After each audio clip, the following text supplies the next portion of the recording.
This podcast is brought to you by Stevie Wicks and by the Arete Media Podcast Pantheon. The Final Frontier Podcast. These are the voyages of Jake Boger and Justin Spur. Our weekly mission, to explore memories of Star Trek's strange new worlds, to recall the search for new life and new civilizations, to boldly go where no one has had the spare time to go before.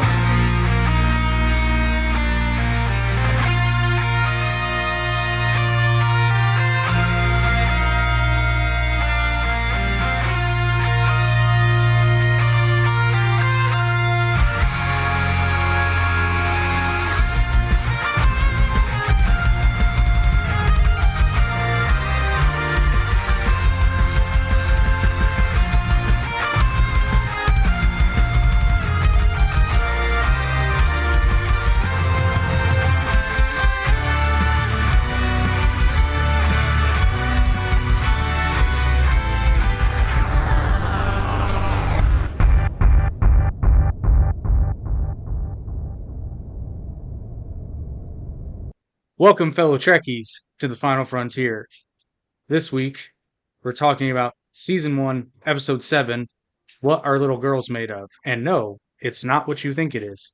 In fact, I thought that it was going to be what I thought it was, for sure. Like, the title really doesn't... I suppose it kind of makes sense, but not really. No, not really. You know what? Now that you pointed that out, no, not with what happens. It doesn't align with what happens so much in the episode. Not at all. I think a better title would have been something along the lines of like "What Makes a Man." Yeah, if you're gonna go into that. I mean, my first note on the sorry, go ahead. No, I was gonna say just clearly they want you to be paying attention to Andrea. Oh yeah, I have some notes about Andrea. Don't even worry about that. I've got a lot of notes, mostly positive, pretty much all positive. Yeah, I'm just kidding. I've got a number of positive notes about her. No, my note about the Paramount Plus description, as always, is I was not expecting a Nurse Chapel focused episode, and I love a good evil scientist story. And that's, I mean, was this what that was? We'll find out. If it was, he's not a very good scientist, and we'll get into that. The Stardate. Well, I don't know. I would argue he's a great scientist, but he stole their own technology. That's not a good scientist. Stole or made better. But I don't think he made it better. But anyway, we'll get into that. Stardate for this episode, 2712.4. Show date, still in the year 2266. Original air date, October 20th, 1966. This episode is written by Robert Bloch and directed by James Goldstone. Fun fact about the title, though, the title for this episode was taken from a 19th century nursery rhyme, What Are Little Boys Made Of? And fun fact, I made the joke, not realizing that this is the nursery rhyme we get the sugar, spice, and everything nice from, because the first line, it's very short. It's a short song. There are various versions, so if this isn't the version you're familiar with, just know there are versions. But the most widely accepted version is What Are Little Boys Made Of? What are little boys made of? Snips, snails, and puppy dogs' tails. That's what little boys are made of. And then he goes, What are little girls made of? What are little girls made of? Sugar, spice, and everything nice. That's what little girls are made of. See, I know that as part of another show where they accidentally added another ingredient into the mix, Chemical X. Yes. So I didn't know that was from. That's so fascinating. I didn't know that was a reference to anything. That's amazing. But this is what you get when you tune into the Final Frontier. Sure, you get your Star Trek. But I believe in the Charlie X episode, we go into anime for a bit. I think so. I mean, you learn a little bit about the Whoop-Ass Girls. Fun fact, that's what the Powerpuff Girls were originally called, was the Whoop-Ass Girls. And I'm going ahead and calling the shot because I was watching this episode. I saw Android jokes aplenty. Be ready for some clips of DBZ Abridged in this episode. I'm just. Yeah, I've got a lot of notes about androids. It's like, androids. Do I hear 4? Do I hear 4 androids? Our episode begins with the Enterprise traveling to the icy planet Exo-3 to search for the exobiologist Dr. Roger Corby. Corby is the former fiancé of Nurse Christine Chapel, who apparently signed on to the Enterprise to search for him. Oh, okay. I sort of missed that. I didn't get that from the episode. That was in the Oh, written okay. synopsis. On the episode, I just kind of got the vibe that it was like, oh, by the way, your missing fiance might be on this planet, and it was kind of Yeah. incidental. That really doesn't make sense if you ask me. Oh, Well, my thing was, I'm going to join Starfleet to look for my missing fiance. I'm going to join an organization that gives me no say whatsoever in where I go. yeah. Well, I didn't get the vibe that when they said fiance, like I got more of a vibe of like she was his fiance and she's no longer his fiance. I didn't get the vibe Correct. that they were still together. Well, until Well, they do a weird 1960s kiss later. I've got notes, but it does say former fiance. Interesting. Um, I was gonna say my first question was about the graphic of the planet. I loved all the little details, and I wanted to read them. And I went to Google to see if I could find a clean version, and I couldn't find it. So I was just, do you know, is there a clear version of that graphic, like in a Star Trek like art book somewhere, or like? Probably not. This episode, if I'm recalling correctly, this episode isn't really one that really strikes a chord as one of the greats with Star Trek Interesting. fans. I'll admit Interesting. the titles are off-putting. Did you notice though, in the very, very beginning of the episode, there's this, it's the same music, but there's like this really kind of awesome saxophone solo.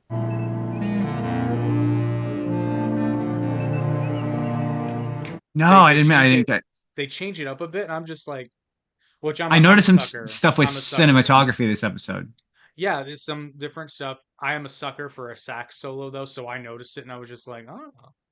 It's weird I didn't, because I am too. I normally like, there's a lot of movies I've watched recently where I'm like, oh man, that's some good sax. Yeah. I'm surprised I missed it. I think I was so taken in by the opening of the episode, which I've got a few notes about that opening scene. Number one, Kirk is a science nerd. Again, unexpected. Like the fact that he's a big fan of the scientist made me laugh. I was like Kirk's I forget the doctor's name, but Kirk's a fanboy. And then as we go into the theme song, I love the dramatic look everyone gives into. At the same time, they all give into the camera. I'm like, nice. Like you're right. That was silly, and I love it because it was silly. Buckle up. After making contact with Corby, who, let's just reiterate here, how they said Corby's been missing for what, 5 years? Yeah, 5 years they said. Yeah. So they go to the planet where they know he's been missing, so places have gone before. Kirk mentions it. And they just so happen to get him on the radio this time. But anyway, at Corby's request, Kirk and Chapel beam down alone to the cavern entrance. But Corby is not there to meet them. Finding this suspicious, Kirk has two security officers beamed down from the Enterprise. One is instructed to stay at the entrance for some reason, and the other accompanies Kirk and Chapel. Oh shit, it's a couple of red shirts. We're finally going to get to see our first red shirt death. My note is lit, and I wrote this down. I was like, uh-oh, two red shirts alone in a cave. What could go wrong? Well, And then I you noticed the notice red them. shirt in the transport room, and I'm like, "What's a red shirt? It's a red shirt." And then I got my hopes up got up a little bit, and then it panned away, and I was like, "Oh!" And then they showed up, and I was like, "Oh, it's the one too! It's the red shirts!" And then my next note is, "I've never rooted so hard for a character to die." But then I was like, oh, we got red shirts. But then he orders them to split up, and I'm like, oh, they're done. They're done. Yeah. We're gonna get our first red. And sure enough,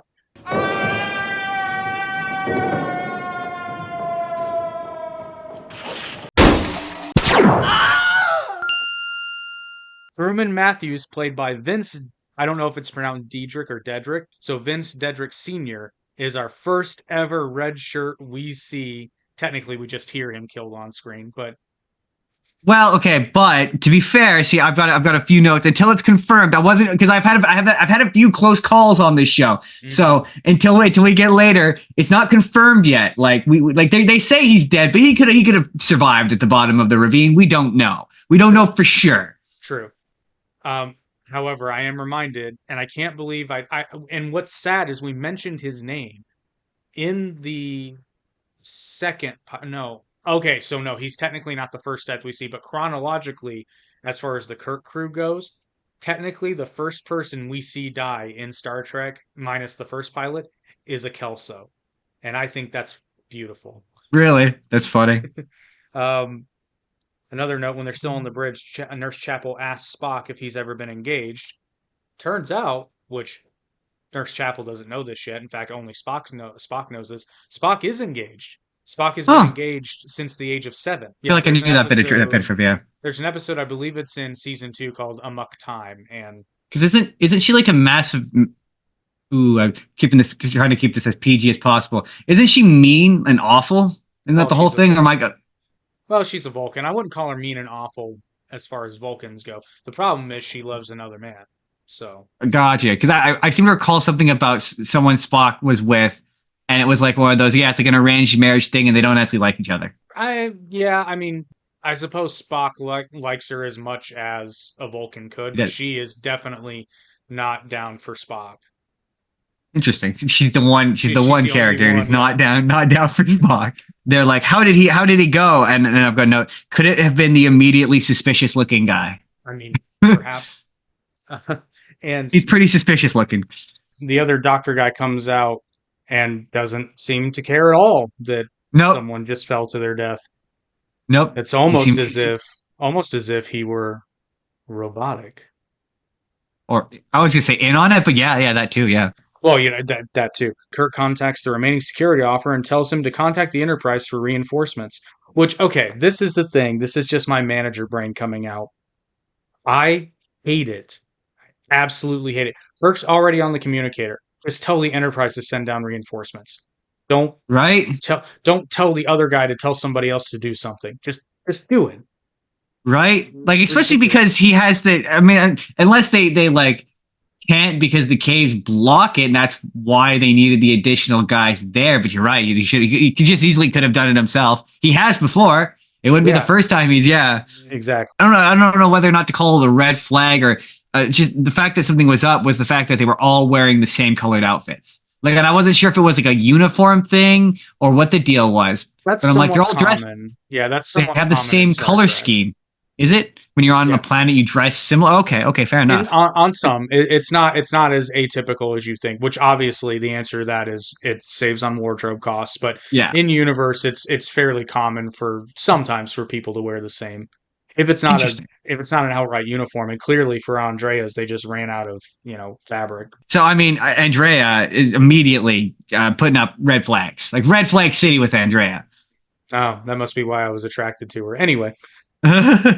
I mean, that's also why I was as well. It's not important. It's not important. It's not important. We need to move on. This will not end well for me, but damn. Anyway. Yeah.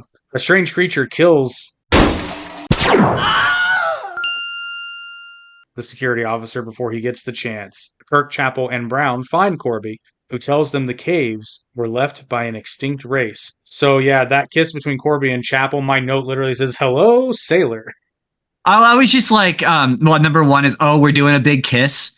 And number two, and this is just a note for just movies and television generally from this era, but like, why does kissing in old shows and movies like always feel awkward? It just looks like they're just mashing, like, it doesn't look like either of them are really all that into it. They're just kind of mashing their faces together. And to be fair, I watched a lot of movies from this era, like anything with, I think I mentioned it before, but like anything with Jimmy Stewart. Like, he just, like, the way he kisses women is weird and awkward, and that's what this reminded me of, where I'm like, they just don't seem like they're attracted to each other.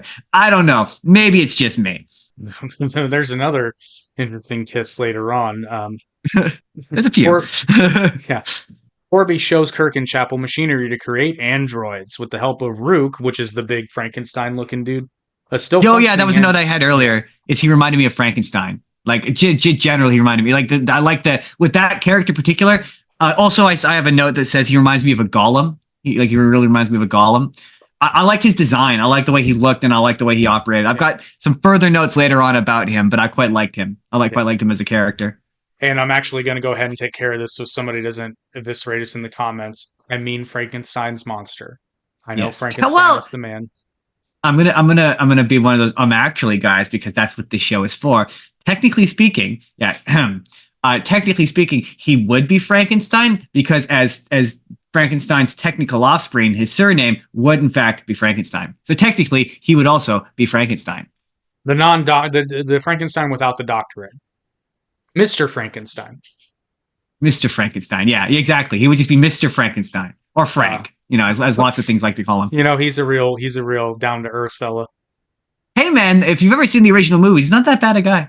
I have. Really. I need to read the novel, but I'm given to understand from people that I know have read the novel, you're kind of like, yeah, Frankenstein, the doctor, is kind of he's a bad guy. He's a massive thing. Actually, it's funny.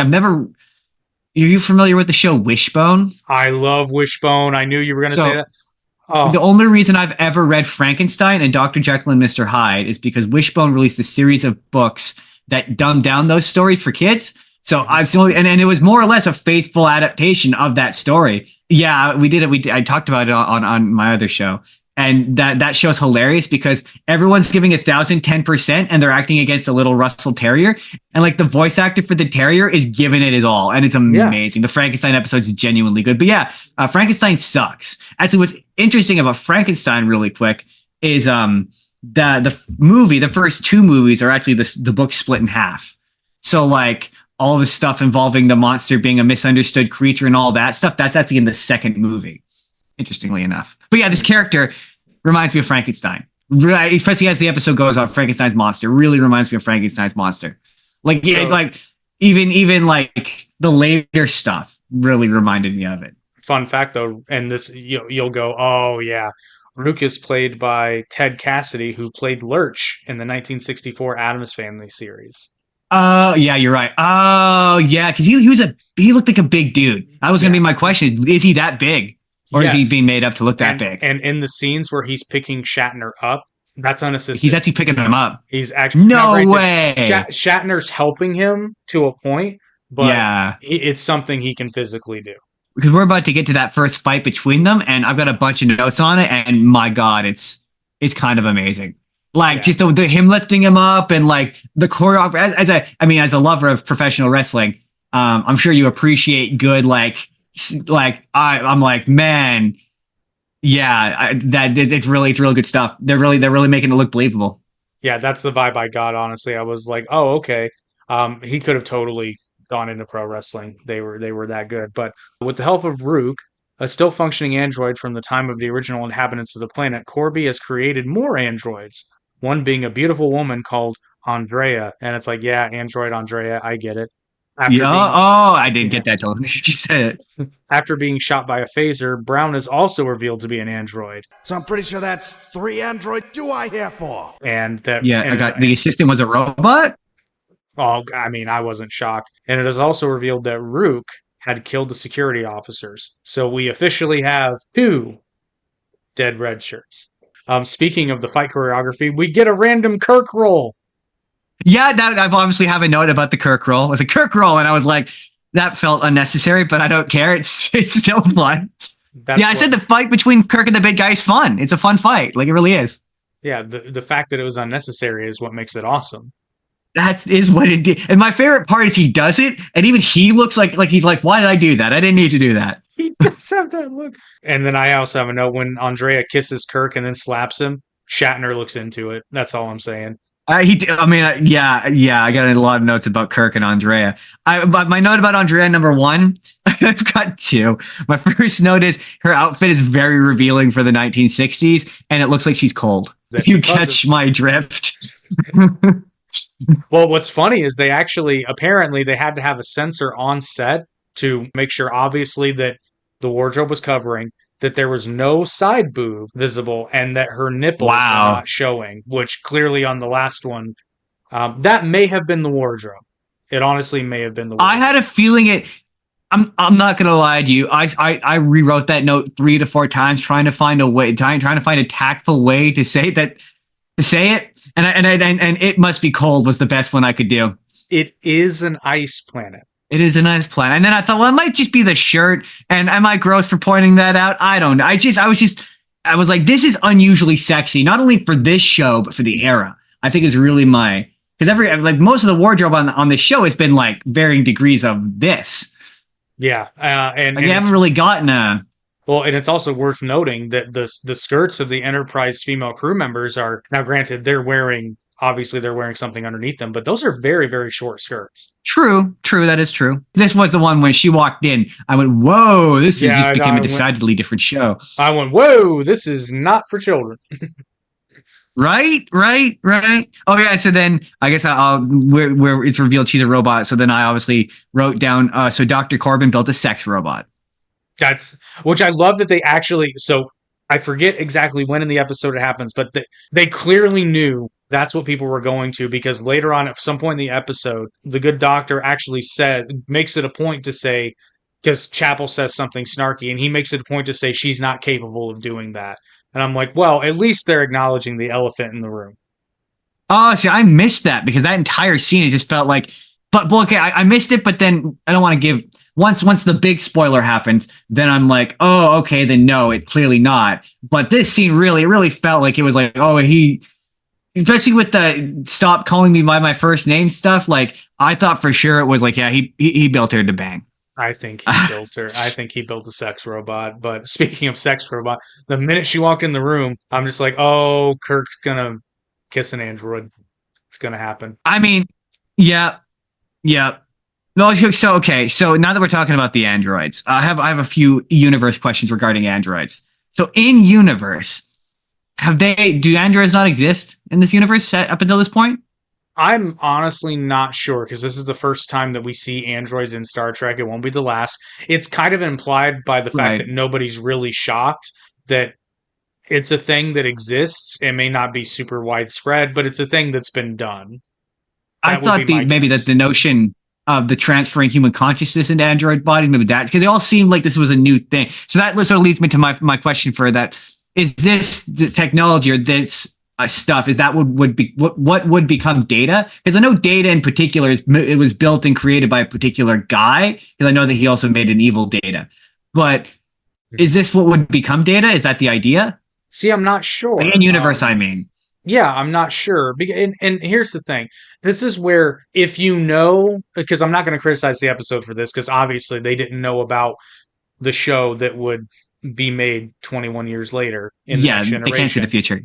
But when you're making the next generation, you know this episode exists. This episode presents the idea that androids can be created with a machine, that an android making machine, and that you can transfer human consciousness into one. So my question would be, if this machine exists, why would you need to go to the trouble of building one from scratch like he did with Data? Interesting. Yeah. Well, yeah, it's that. I mean, I have a whole breakdown of the android making process when we get to the android making process that I'd like to go through with you, and you can tell me if I've missed a step here. Well, we're there. So Corby creates an android duplicate of Kirk as Chapel looks on. Do I hear 5? So many questions. Yeah. Okay. So let me just run through, as I see it, the process of making an android. Now, I didn't realize it was Kirk at first. So you're just gonna have to understand that I didn't recognize it as Kirk at first. Okay. So here's the process of making an android as I understand it. Step number 1, strap a naked and confused man to a table. Step number 2, also strap a strange goo person to the table. Step number 3, separate them by a metal barrier so they can't see each other. You better make sure your table spins. Step 5, spin them a lot. And then obviously step number 6 is the goo man becomes the man who was naked at first. Did I miss anything there? No, that seems to be the process. My note is, how does spinning really fast make an android? Right, with the goo man. He already had the goo man. Where did the goo man come? Did he make the goo man? I just have so many questions. That's got to be like a universal mold, and then the machine somehow scans and replicates. But this is clearly not. They clearly made this apparatus not thinking anybody was going to be like, this makes no sense. Well, I mean, no, it doesn't. It would have made far more sense if like we had walked into the room and then there was the 2 Kirks on a table and it was like transferring it into. I don't need to like nobody. I mean, to be fair, you brought up Dragon Ball Z, but like nobody questions why the androids and that look like the way they do. But like I am now, because I'm seeing the goo that it starts off as. Like it really, you don't watch Doctor Who, but there's an episode called about gangers. They're called gangers, but they're like doppelgangers, and they're effectively made out of this goo, and they replicate the person that touches it basically.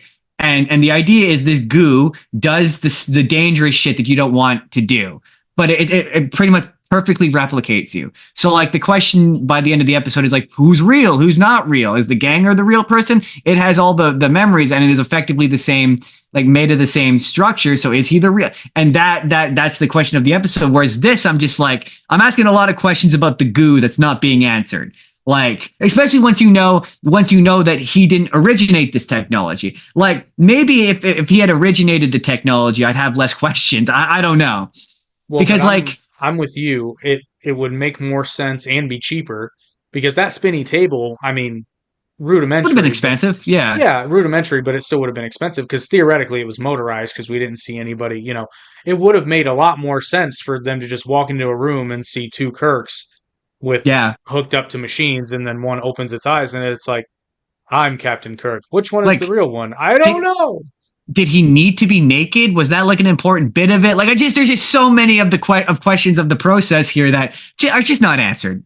And it's like, yeah, you could just be like, he's mechanically, like, you don't need to explain why a metal person looks like Kirk. It just does. Like, you don't need to explain and this kind of explained, especially with the questions, the morality questions it wants to ask later on. Like, it didn't need to ask these, it didn't need to make me ask these questions.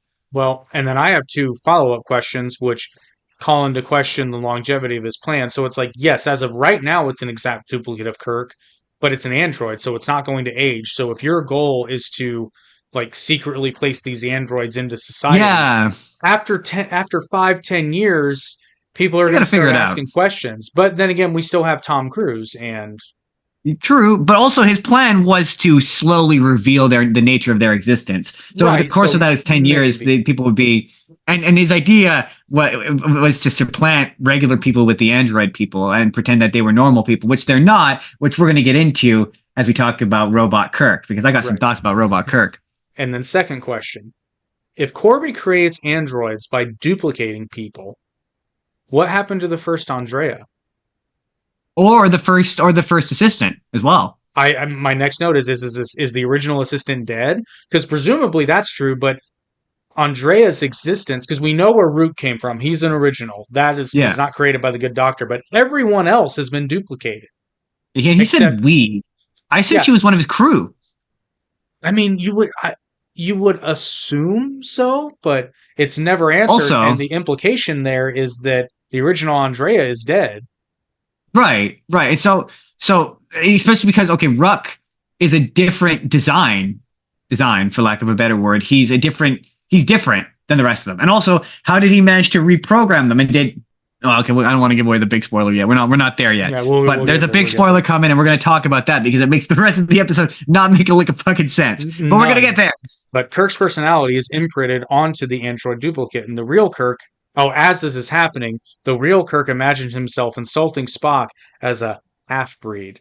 Yeah, I saw that. Apparently, Kirk is a closet racist. Oops, I accidentally put closest racist, but closet racist. No, I actually put in my, because there's two sides to this coin, right? It's actually pretty clever on Kirk's part. However, he's making a major assumption here.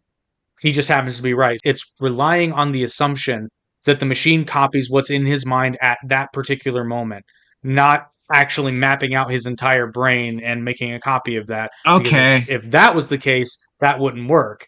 So it's an imperfect process. So Kirk intentionally thought the racist thing so that when the fake, that feels, I don't want to say lazy, but in terms of writing. That feels hella contrived.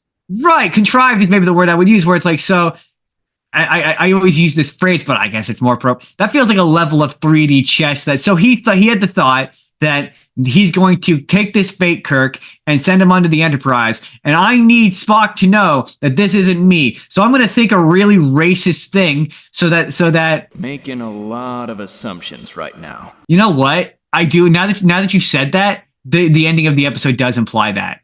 The way we'll get there, but you're right. He does sort of imply that he did have, but that's so convenient. Yeah, that's a real big stretch. But we quick before we get to Kirk as a closet racist, there was one note about the relationship between the nurse and the doc that I wanted to draw attention to. My 2024 sensibilities don't like that he was a teacher and she was a student. Power dynamic there makes me uncomfy. Don't like that. At the university level, and it's implied that they didn't. Well, I guess it's not implied. I guess I just kind of assumed because I see the good in situations. Okay, never mind. We're just not going to go there. Yeah. I said it, and you didn't think about it until I said it. Then you were like, ooh, you're right. That is bad. That happens with Jordan all the time, where he goes, no, it's not that. Oh, Yeah, no, it's probably kind of bad, isn't it? It's one of those Not things like great. it's certainly not illegal, but it's not good. No, it's not. It's not good. It's definitely a dynamic but this is one of those like. There's certain moments when I watch stuff from back in the day where I'm like, back in the 1960s, they wouldn't have really paused to be like, ooh. At least I don't think they would have. Not in the way Oh, no. we do today. But so just one more thought on that. If Kirk's operating under that assumption, so if that's the assumption, just think in the moment instead of, like the stupid the half breed comment, think like Spock, you need to come down to the planet. We need help. Yeah, something. But I guess maybe his thought was the racist thing was going to be. Now that I didn't even realize that was the plan, but it's just jarring enough to be a red flag. Well, and I guess it's not such a red flag that it would make the android or the doctor. They'd be like, "Oh, so Kirk's a closet racist. Who knew?" Yeah, exactly. Okay, so I'll give him that. That's a heck of a stretch or a leap of faith, but I think I agree with you. It's very contrived. That I will agree with. I just assumed I thought like when it was transferring his consciousness, I thought that was like his latent thoughts being transferred. It didn't even occur to me that was intentional. So you said it. The scene afterward, we also learned for the first Kirk's brother is mentioned for the first time. We learned that Kirk is not an only child. He is in the Kelvin timeline, but interesting. So we're at the double Kirk dinner. Yes. So Kirk may have made a really big leap of faith, but going with this sponsor is most certainly not. Oh, hey everyone. Your chronometer must be running backwards because I'm actually editing this episode right now. I wanted to take a second to tell you about some of the other great podcasts on the Arate Podcast Network. Obviously, you already know about The Final Frontier, but we have quite a few other offerings for you. If you enjoy talking about politics, for example, you can check out the Average Intelligence podcast every week. I will say racketeering, though, like if she's charged with that, that's a federal crime. She's she could be charged in the Georgia sense. However, I mean, make a example of her too. You could get her on election interference, technically speaking. But likewise, if you're a pro wrestling fan, Down the Middle's got your fix every other week. If you like Disney, Broadway, or both, you can join Haley every other week with the Part of Your Broadway World podcast. And if you're a 90s horror fan, chances are you're a fan of the Goosebumps book series, television series, and film series. Well, we have a podcast for that too. Every week, hang out with the Goosebumps Crew podcast, and they just nerd out on everything Goosebumps and actually have landed some pretty cool celebrity guests. We are revisiting The Haunted Mask 1 and 2, arguably some of the best episodes of the Goosebumps 90s TV show. And I'm telling you guys, we got a really, really special guest here today, and that is... Hi, Catherine Long here. Hi there, and Catherine played Carly Beth in both episodes. You want to take a peek behind the curtain in the music industry? Check out Leading the Band. And if you enjoy more pop culture, check out Toon Talk 2.0 every Tuesday. The name of the podcast is clearly May the 4th. We never say Star Trek. When we have a special Star Trek, I'm all yours. I'm all pointy ears as Spock. I'm all about being a smart ass. I'm really cool. I love Captain Kirk. But this is a Star Wars. You see what is in the back? Look at that. I do. And I'm sorry, I don't care how many X-Wings you have. None of them stand a chance against the Starship Enterprise. And you have to check out my co-host Justin's podcast, the Spur of the Moment podcast, for more of your nerdy pop culture fix. And it's like, did you forget your movie's Batman Returns? The movie that ruined Batman? And last but definitely not least, check out 2023's Artie Award Podcast of the Year recipient, the Arate Podcast, every month for long, in-depth conversations about interesting stuff with very interesting people. And I'm stoked to announce that in addition to The Final Frontier, we have quite a few more podcasts that are going to be launching later this year. So keep an eye out for that. You can see all the podcasts on the Arate Podcast Pantheon at aratemedia.org and click on podcasts. And now, back to the show. Horby has the duplicate Kirk beamed aboard the Enterprise with orders to identify a planet suitable for creating more androids. When Spock questions Android Kirk's orders, it repeats the insult Kirk had used before his mind was copied. Spock, realizing that this is not Kirk, forms a security team and follows Android Kirk back down to XO3. Kirk has an encounter with Andrea, where he kisses her again, and then is more passionate. This confuses Andrea as she begins feeling, but is not programmed to do so. Um, And this So, is where okay. it starts to unravel. The whole thing starts to unravel. So I've got a few notes about the double Kirk dinner. I mean, obviously, the first note is another double Kirk. I had this note's going to come up a few times, but could the androids pass the Turing test? Keep that in mind because I'm going to ask that question a few times. Kirk on Kirk action, and then I said the body double walking away from dinner does not look like Shatner. Oh, and then Kirk leaps to murder really fast. I fully believe that Kirk would have done it. Yeah, probably. Are we at the Kirk is trying to escape from yeah, we are. He's trying to escape from the what's his face? Rock? That purple thing that Kirk was holding looks like a dick. Yeah, it is a somewhat phallic stalagmite. I love Shatner's performance as Robot Kirk. It's suitably robotic. Like it's definitely like the way he's a little slightly more inhuman with his like behaviors. I really enjoyed it. I was like, he's doing a different thing with this Kirk. I quite liked it. I really liked the cinematography when Kirk walked down the hallway. Robot Kirk walked down the hallway from Spark. How it was shaky. That was so cool. I was like, oh man, I freaking love that. That's awesome. Well, I'm like, I've really enjoyed that. And the thing people have to realize is that in the 60s, cameras were quite a bit bigger. Like today, that sort of shaky cam. Oh, it's easy. Yeah. Yeah. It's to do that back in the 60s would be very difficult. And it's really meant to illustrate that this is not Kirk. And it's really effective. It's in my opinion, this version of Kirk, it's different and it's better than, and I'm disappointed with its outcome. Because I think it's much better than the previous evil Kirk we saw. If this is another double evil Kirk, I much prefer him. I enjoyed his self-awareness. He knows he's a machine. Like, there's no question of like, he's Kirk, but he's off. And I like that. I was like, oh, that was really compelling to me. I was like, that's so interesting. Yeah, but so when Kirk has the encounter with Andrea, my first reaction was, whoa! Kirk got, he got very handsy. Yeah, I just said, I said, Spock knows something is up. Maybe it was the racism. And then I said, of course, Kirk makes out with her. I just feel like that was Shatner's one note. He walked onto the set and he was like, yep, that's happening. Spock did mine. No. Right? He's like, he just went to the writer and he went, you need to write in a scene where I kiss her. Multiple times, though. Yeah, at least more than once. And I need to be into it the second time. Yeah. Although he seemed like he was trying to make a point. I don't know. Kirk is rizzing a robot hard. Like he really is. Oh, my other question, because is this going to be important in a minute? Was this before Asimov's Laws of Robotics? Do you know? I don't remember what year that was. I want to say after, but this would indicate before. Yeah, to me it indicates before because it definitely. But what's interesting about Asimov's. Do you want to explain what Asimov's Laws of Robotics for those of the audience who may not know? I don't know if I'll explain it correctly, but I'll give it a whirl. So basically, it's the laws in which robots must behave. Like, for example, it's like robots cannot harm or kill a human being except in self-defense. But I think that was an amendment. Yeah, and they can't do anything that would allow a human to come into harm. Correct. But they have to self-preserve. Yeah, they're not supposed to lie either, right? Unless it's self-preservation or something like that, or preserving a human life.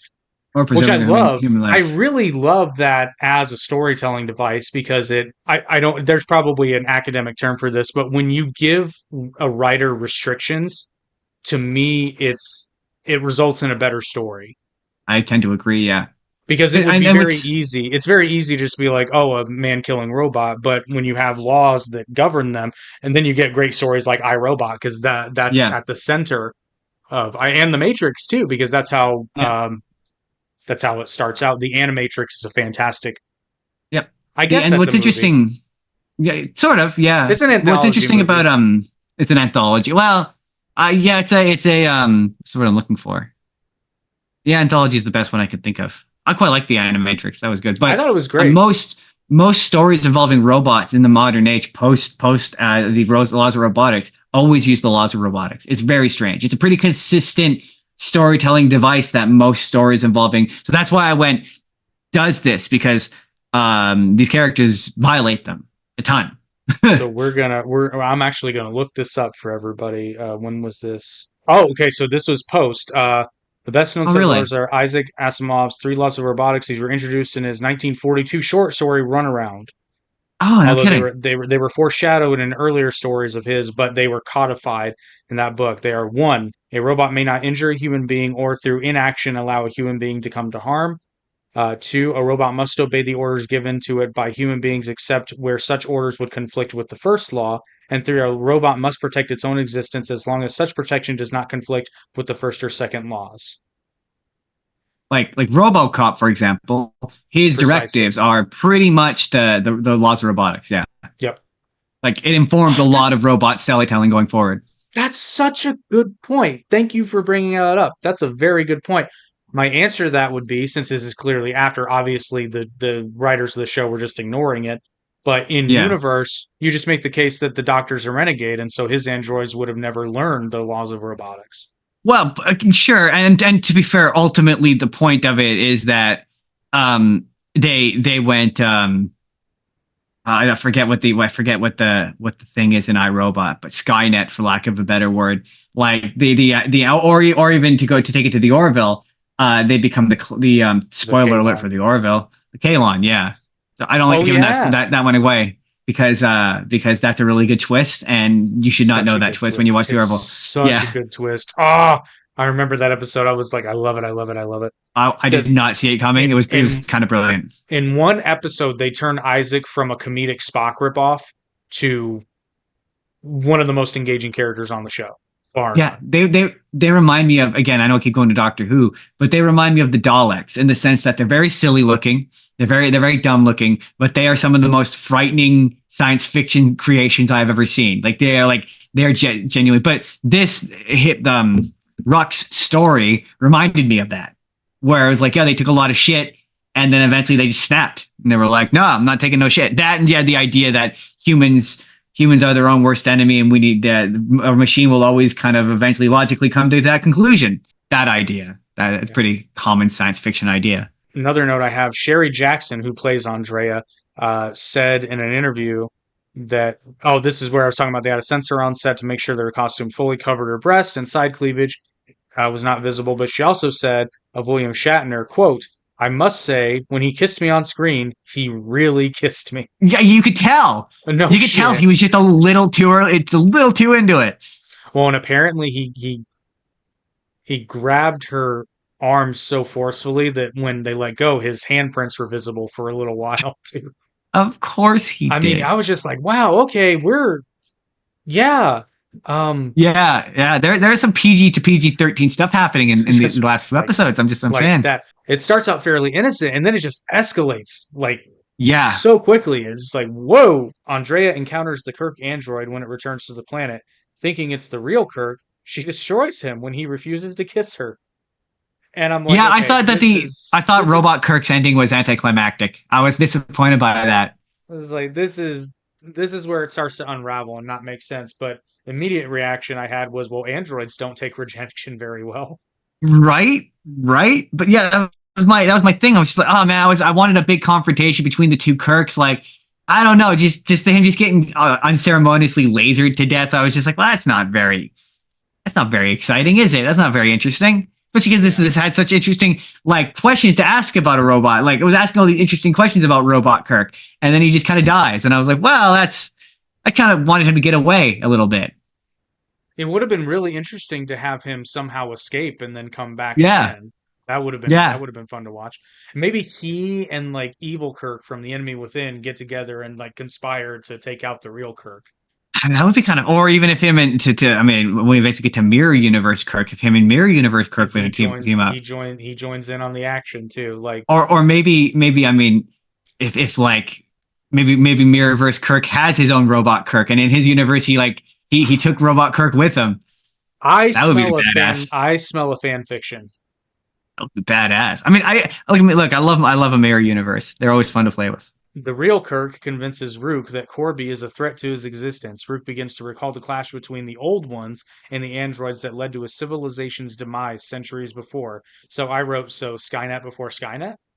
Yeah, pretty much. Well, again, it reminds me, like I say, of the Klingon. Not the Klingon. The Kalon. The Kalon. Wow. I Similar words, very different species. Yeah, very different species. Somewhat similar to the Krill, but what I like about that is that the Orville, you can see a lot of Star Trek's influence, but I wouldn't say there's a one-for-one ripoff of much of No, because anything. I would have said that if we were to make a comparison, I would have said that the Moclans would be more closer in terms of like culturally they're and sort of and kind of design. They're very. The only thing is they're obviously Klingons. I don't believe are monospecies. No, they are not. There are female Klingons, and they're out there. Corby enters, and Rook confronts him, but Corby destroys Rook with a phaser. Shortly afterward, in a struggle with Kirk, the skin of Corby's hand is torn, revealing he too is an android. No! We found more androids. Damn it! Never letting the boy live this one down. Oh, that was certainly a surprise, and so are these great deals from our other fantastic sponsor. Halloween box opening. Spicy pumpkin. Witch's brew. Halloween-themed pop-out wax tarts. Jack-o'-lantern spicy pumpkin candle. Dragon's blood. Happy Halloween. It is now revealed that Corby, dying from frostbite, had transferred his mind into an android body. He begs Chapel to believe that he is still the same man, but Chapel is repelled by what he has done to himself. Andrea, realizing she loves Corby, kisses him, and in despair, Corby fires Andrea's weapon between the embracing pair, destroying them both. Why? What? Why? So, like, okay, so I mean, obviously, I've got the note. Oh, he's a robot. So again, it's funny you brought up Dragon Ball Z Abridged because there's so many parallels to this. But like, how did he put his brain in the robot? How did I do that? Did Rook help him take the brain out of his body and put it into a new body? And so he died. Did the other ones die? And then did they die from frostbite first? Like, this makes sense. It's just a lot of unanswered questions. And it took and again, I'm like, so let me get this straight. It took Andrea making out with another man to realize that androids can love, right? And that she was in love with the doctor. So I mean, okay, number one, it does ask a lot of questions about the nature of existence, like what is existence, what is human consciousness. So like, is he still technically maintains the consciousness of the original Doctor, technically, and he certainly seems more human than Kirk did. Like, robot Kirk was very robotic and stilted, and like the way he said like sentences was like weird and off. Whereas, yeah, the Doctor seems human. So like, is he human? And then my we also didn't meet the original Doctor though. It could true, but she did, and right, she seemed to not be able to tell. Fair. So I guess that's my sort of my final note before we dive into the ending and the overall thoughts is: do the androids pass the Turing test? Now, okay, acquaint me with that. But I basically use the test to test whether or not a machine can feel emotions. I believe, if I'm not mistaken. Hold on. A test for intelligence in a computer requiring that a human being should be unable to distinguish the machine from another human being by using the replies or questions put to both. Oh, okay. So basically, can you tell if it's human or not? I think it depends on the android you're talking about. Spock was certainly able to tell relatively quickly, but that was due to Kirk's interference. Right. So the Kirk one didn't. Well, and the vast majority of that would be dependent upon, do you know there are androids about? You know what I mean? Because if you know there are androids around, because Andrea is pretty obviously an android. Yeah. Well, not so obviously at first, not to the crew so much. That's not true. To Kirk. That's true because we only see she's obviously an android because we've already seen that there's another android. Yeah, exactly. So again, right. We know androids are about. So. Yeah, like I would say that. I would say that the Doctor android certainly passes the Turing test because he fooled the chick and Kirk. Well, no, but then again, he didn't fool Kirk because Kirk always seemed to suspect something was up. He seemed to know that he was an android, or certainly that there was something. He knew something was up, but Rook technically passes because you don't know he's an android until you're told. Kirk is expressly told that Rook is an android. You know, he's a monster of some kind. Yeah, I would be like, I mean, because it's in a universe with aliens. Yeah, I guess you could argue that he is aliens. I did have a note I forgot when I skipped over. with Rook, the bit where he's imitating people. Mhm. That I couldn't tell. Does ADR exist in the 1960s? Is that voiceover? Yep. Okay, it does. Very Okay, good 'cause voiceover though. Quite good voiceover, pretty good. With Kirk, I wasn't sure because there's a couple of moments where you don't see Kirk's face, so I wasn't sure if it was just William Shatner was doing the lines and he was just mouthing along, and they didn't actually have the technology to do ADR yet.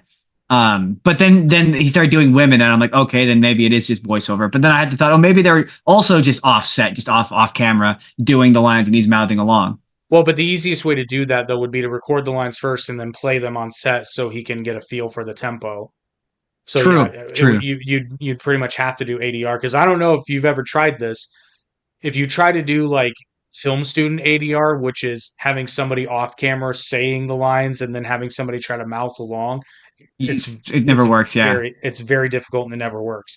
So the easiest way is to have it pre-recorded, play it, let the person doing the mouth movements get a feel for the cadence, which doesn't change, and then eventually you get something that's at least close. But theirs was spot on; it was quite good. I used to do lip sync content on TikTok, so I know exactly what you're talking about.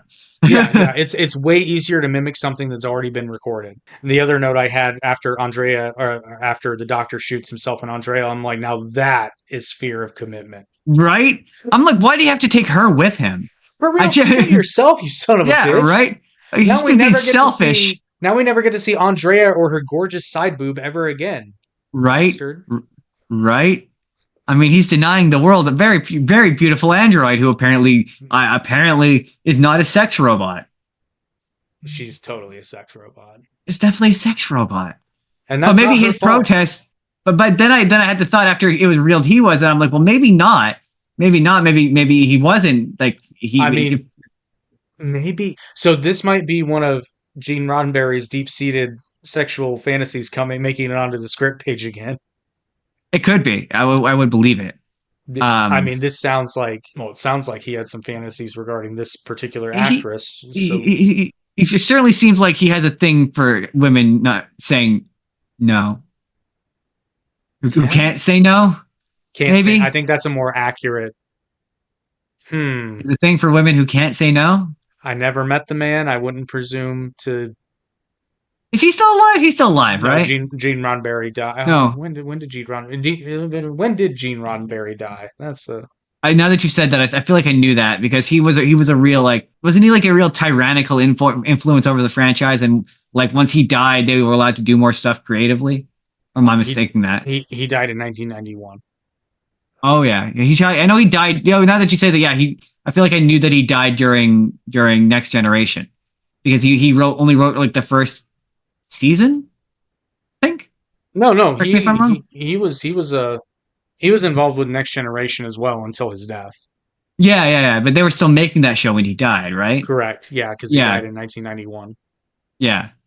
Because he was one of those things. He's one of those creators where you noticed the franchise. You noticed it once he left because it just felt different, to my understanding, anyway. Better. See, you're not the first person I've heard say that. Like he had like to my understanding, a J.K. Rowling level of like control over that franchise, where it was like everything had to go by him. You had to check everything with him, and he had like a rigid, or if you prefer, a George R.R. Martin control. Everything had to go by him, and he had to approve it all, and he was sometimes a pain in the ass. I don't think that's always a bad thing, but it depends on the person, right? Because I would make the case that George R.R. Martin having that level of control is the reason why. And I have not made it. I just started season 8 of Game of Thrones, but up to this point, it's been following the novels with very little derivation. And the derivation is approved by George R.R. Martin. This is how you get 7 amazing seasons of a television show. Like, what I heard that he gave them the ending, and they wrote around it, and that's why it doesn't make any sense because they didn't do any of the lead up. I watched a really long video about why that last season's bad, and my understanding is they just kind of get to conclusions without doing any of the work to get to those conclusions. From what I've heard, I don't want to give it away if you haven't seen it, but from what I've heard, based upon what I know of it, I know what happens. I just haven't watched it in the show yet. There. So. I know that he's still making excuses for why he's not finishing that last book. Apparently, it's the spinoff's fault. He's too busy counting his money.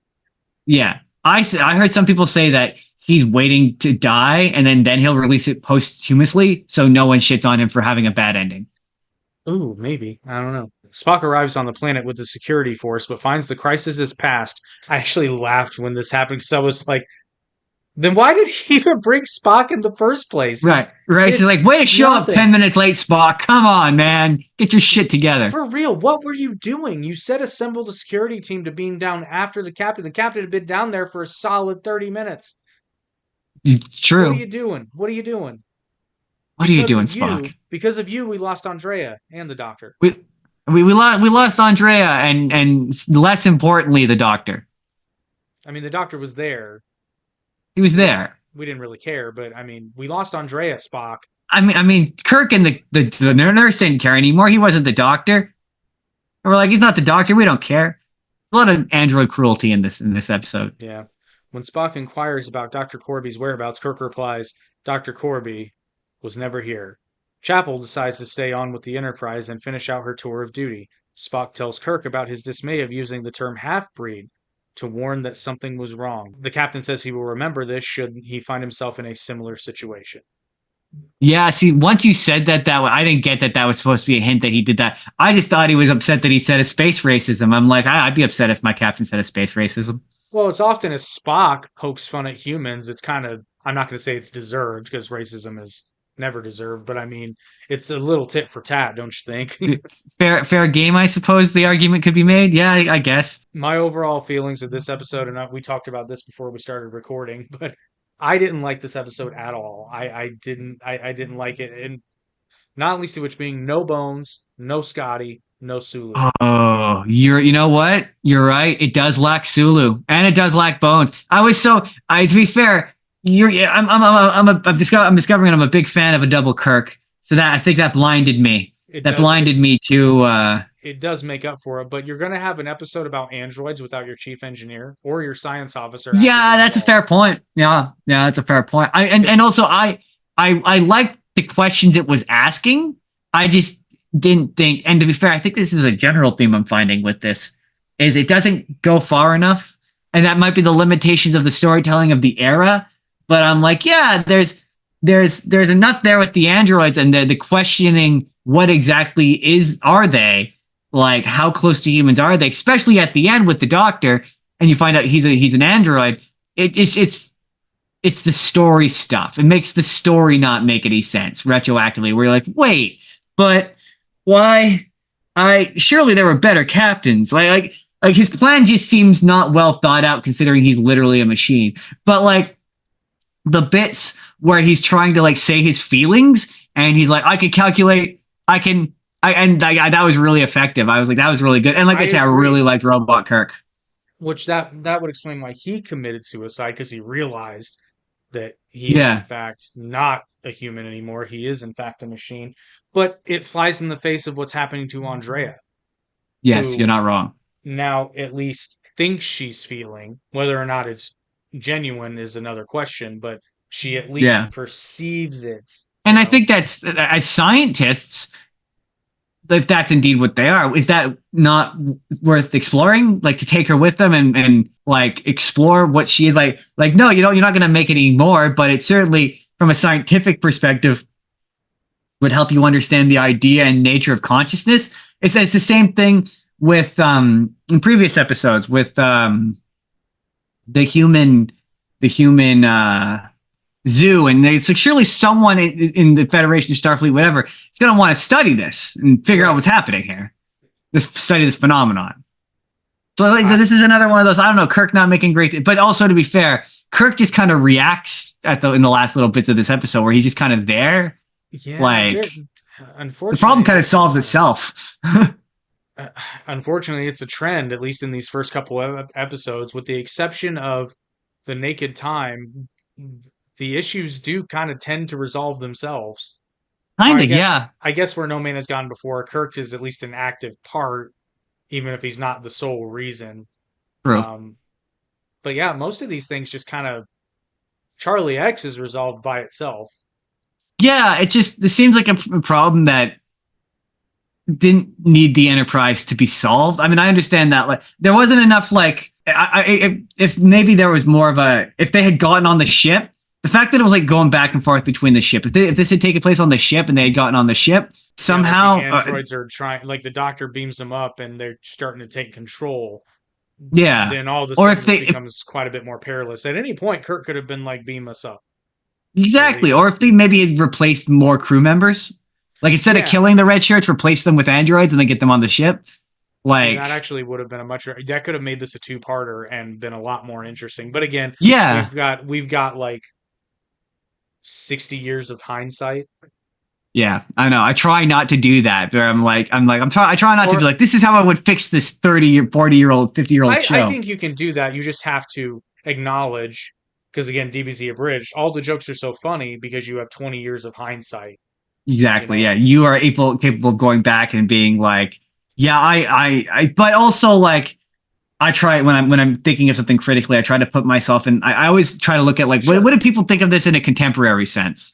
Sure, but I think it's useful to say, like, even with my knowledge of what happened after the fact, a few decades later, is like, okay, so if you or somebody else is creating a show with a similar vein, those guys on that podcast made that suggestion. That's good. I think in my Android story, I'm going to incorporate that. True. And true. That's why examining stories, we're certainly not tearing it apart. At the end of the day, love Star Trek. Enjoy it's this just an episode. Observation. Yeah, well, my thing with this is the thing that made me go is like, a lot of times I go, well, I find the notion of an android story to be slightly derivative because I've seen 1,000 of them at this point. But like, was it that derivative in the 1960s? I don't think it was. I don't think they were telling a lot of android-based stories at that time. I don't think people knew what an android even really was. I mean, cyborg maybe, but androids are they're kind of distinct from cyborgs. Okay, so we're going to lay this out because there's actually a running gag in DBZ Abridged, which is one of my favorite jokes, actually. In case you don't know, the difference between a cyborg and an android is a purely synthetic being. Yeah, and then a cyborg is a human being that is augmented or completely replaced with robot parts. So, best way to describe it. Data from Next Generation, android. Darth Vader, cyborg. Yeah, but I guess I would have never considered Darth Vader a cyborg, but yeah, I suppose he is technically, yeah.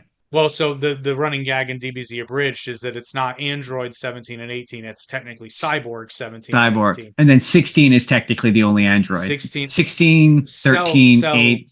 Cell is an android because Cell is an android. He's biomechanical, but he's completely synthetically created.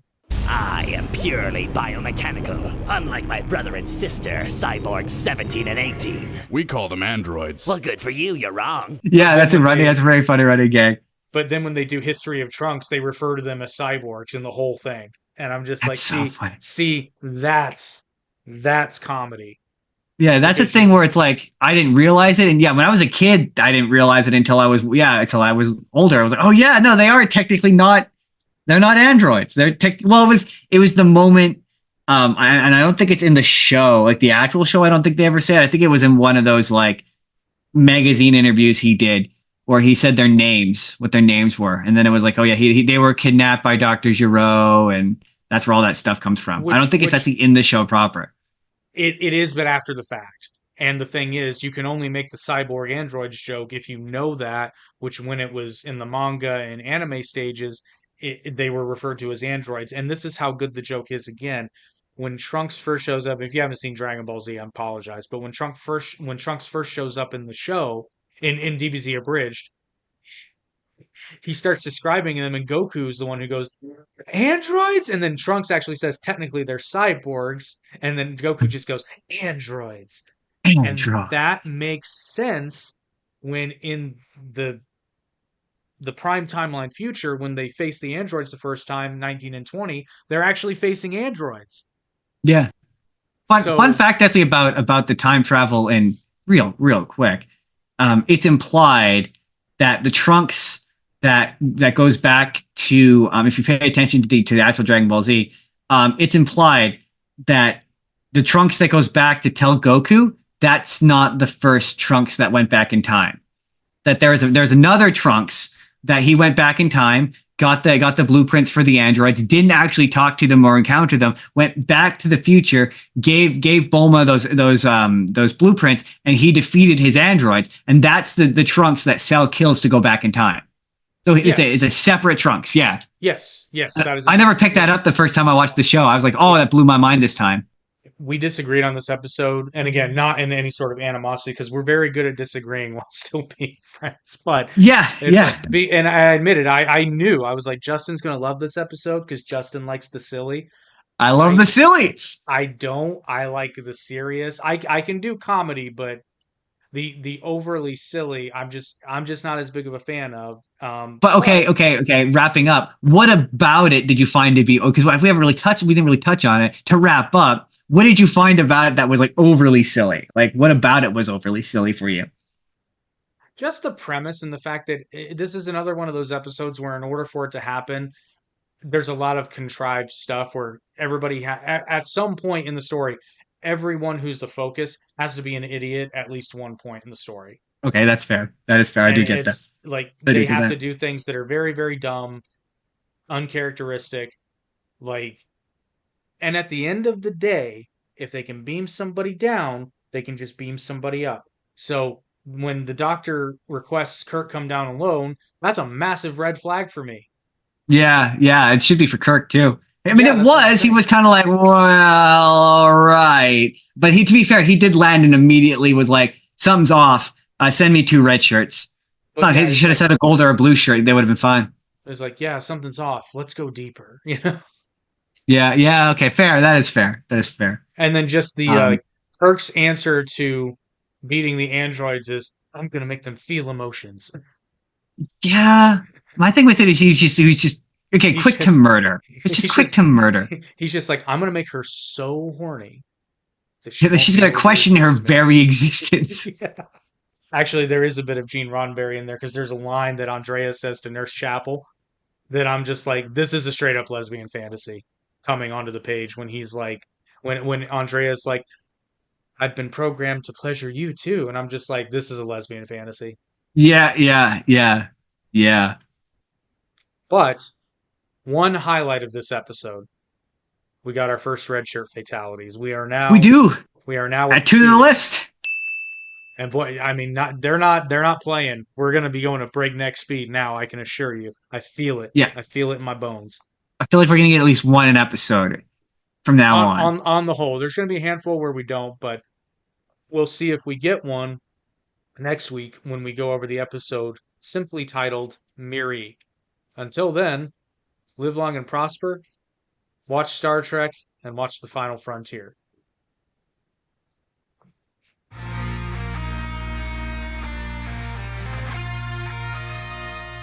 I did not love this episode. I'm not going to lie to you. If he's purposefully manipulating her just to get more information, I'm like, I don't like it, but at the very least, the motivation is... Anytime I'm like, no, this isn't that silly. Yeah, he's doing a Kirk roll or a Kirk uppercut or a Kirk, and I'm like, okay, no, I get it.